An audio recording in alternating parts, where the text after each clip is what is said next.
Ó Senhor, nosso Deus e Pai, Pai de nosso Senhor Jesus, e é em nome dele que nós dirigimos a nossa palavra a Ti, em favor de todas as almas, todos os que nos assistem, que nos acompanham, em qualquer situação, em qualquer lugar deste mundo, as almas angustiadas, tristes, magoadas, as almas perdidas deste mundo, aquelas que estão por aí pensando que não tem mais jeito para elas, as almas insaciadas, as almas que têm buscado por este mundo a alegria, a felicidade, pagando um preço altíssimo por tudo que se lhes apresentam, meu Pai, em busca de um pouquinho de felicidade, mas só tem encontrado um vazio. Ó, meu Pai, foi lá no Getsemane que o Senhor começou a esvaziar a sua alma. O Senhor começou a se esvaziar, derramar o teu sangue para que esta alma fosse salva, fosse liberta, fosse cheia do Espírito Santo, fosse saciada, meu Pai. Então, que nesta fogueira santa do Getsemane, o Senhor venha alcançar todas as almas que estão assim, e que sedentas te buscam.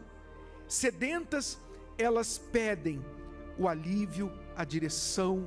elas pedem a mudança, a transformação, elas pedem uma saída, meu Pai,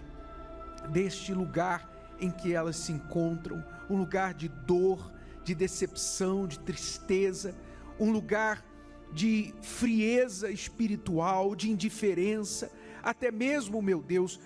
de descrença de Ti, porque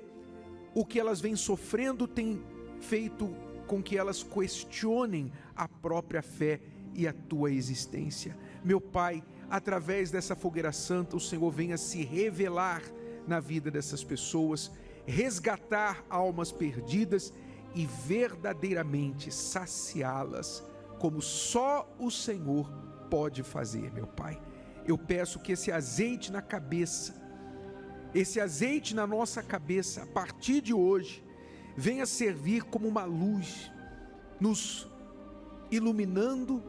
nos guiando, nos abrindo o entendimento para compreender tudo que o Senhor fez ali, naquele jardim e dali até a cruz, meu Pai. Em nome do Senhor Jesus, eu entrego a Ti